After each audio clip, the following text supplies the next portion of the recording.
In this video we are going to discuss about Kondapalli Toys. You are watching Brain Heist channel. Please subscribe for regular updates. Kondapalli is a suburb of Vijayawada city, on the northeast part of the city in NTR district of the Indian state of Andhra Pradesh. Kondapalli is famous for toy making, and many families eke out their livelihood. Let's go through more detail in its historical record. The art of crafting is a 400-year-old tradition.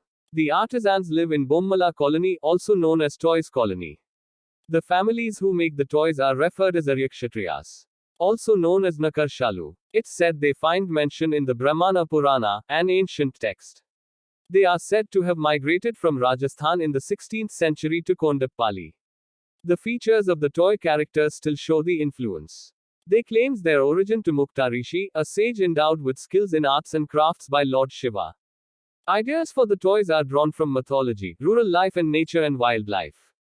Let's discuss about technique used for toy crafting. The toys are made of a special wood called TELLA PONIKI, from the forests of Kondapalli Hills in NTR district. The softness of the wood allows for easy carving, but is sturdy enough to retain the detailing. The wood needs to be dry enough to make it lightweight and durable. Each part is carved out separately. Then, mikku, a paste of tamarind seed powder, and sawdust is used to join pieces together, add details and finish the toys. The later step involves coloring with either oil and watercolors or vegetable dyes. And enamel paints are applied based on the type of the toys.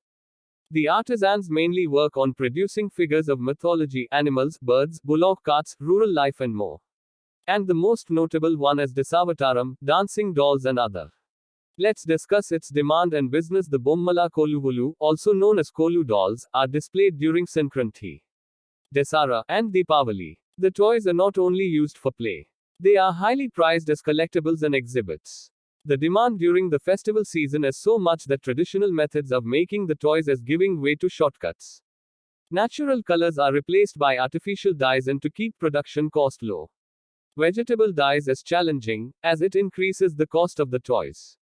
The art form, which has got patronage from the rulers in ancient times, is in decline. Due to lack of profits, time taking to produce toys, influence of Western art and younger generations not encouraged towards this art. These toys have received GI tag too, and received support of many NGOs. That's end of discussion. Hope you like the video. Please like, share and subscribe.